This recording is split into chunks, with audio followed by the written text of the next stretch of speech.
l'avez peut-être remarqué, le 2 octobre, 370 touristes venus de Hobby dans le Nord étaient à Saint-Quentin. Ce ne sont pas moins de 7 bus qui se sont garés et les Aubigeois ont investi le centre-ville pour une visite guidée par les guides conférenciers de l'Office de tourisme. Nous avons fait un tour de ville pour découvrir l'histoire générale. Ensuite, nous avons visité la basilique, mais extérieure seulement à cause de l'enterrement. Nous sommes allés à l'espace Saint-Jacques pour voir l'historique de l'édifice et puis l'exposition sur la Première Guerre mondiale. Et nous avons terminé par l'hôtel de ville, qui a eu énormément de succès d'ailleurs.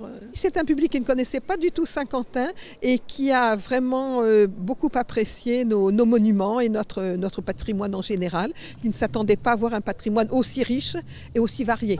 Et le but des guides est simple et clair. C'est de leur donner envie de revenir justement.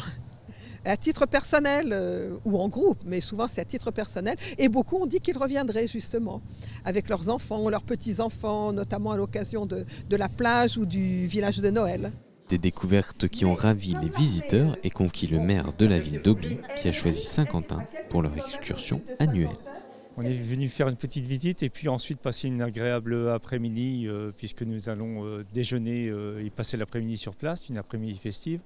En fait, ça fait partie de la politique d'accompagnement des retraités, des personnes âgées que nous avons sur la commune. 2 fois par an, on offre un voyage comme ça, un déplacement. Alors, on essaie de le faire pas trop loin de chez nous. Hobby, c'est situé près de Douai. Voilà. On essaye de le faire dans un périmètre qui se situe entre 100 et 150 km pour ne pas avoir à faire de déplacement trop long et pouvoir bénéficier d'un temps suffisant le reste de l'après-midi pour le banquet.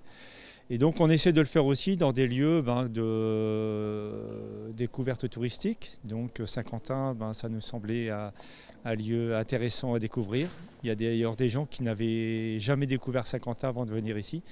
Donc voilà, c'est une sortie que nous offrons aux retraités parce qu'on estime que les personnes qui ont travaillé toute leur vie, eh bien, on leur doit quand même quelque chose. Et donc il est normal que la municipalité à un moment leur rende ces moments de distraction.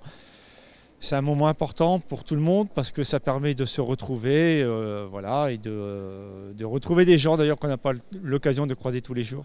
Pour nous, c'est juste à la frontière, en quelque sorte, même si les frontières maintenant vont un peu être bougées au niveau des grandes régions. Mais donc voilà, c'est une ville qui est intéressante sur le plan du patrimoine. Et donc on vient de le découvrir d'ailleurs avec un excellent exposé des guides de l'Office de tourisme. Donc, et puis je crois qu'on nous a réservé une très belle salle pour cet après-midi. Voilà, donc toutes les conditions étaient réunies pour qu'on vienne jusque chez vous. Avant de passer à table et au bal, direction l'hôtel de ville pour une visite qui a bien plu aux visiteurs. Disons que c'est vraiment quelque chose d'intéressant parce que j'avais jamais vu ça de ma vie, quoi. Et ceux qui ont construit ça, ils ont bien travaillé. Tout est beau là. Tout, d'abord tout. L'achat du corset, je ne me rappelle plus déjà. Ce qu'on a été déjà.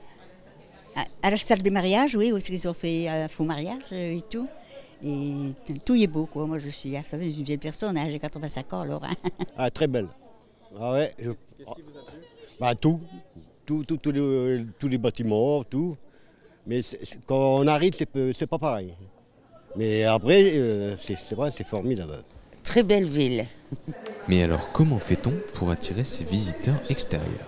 Ça, c'est un travail que l'Office de tourisme n'avait jamais fait. C'est le résultat d'une prospection qui a été menée déjà depuis 1 an par notre agent du service commercial qui démarche les entreprises, les communes et les CCAS. Donc on attrape d'abord le groupe pour donner envie de venir voir Saint-Quentin. Et donc là, la clé d'entrée, ça a été le patrimoine de Saint-Quentin. Et puis le groupe recherchait également un lieu où pouvoir faire un repas dansant avec un nombre important de personnes, 370 personnes. Et donc après, c'est une question d'organisation. Après une grande matinée de visite, direction le palais de Fervaques pour y manger et danser, une belle journée de passé à Saint-Quentin.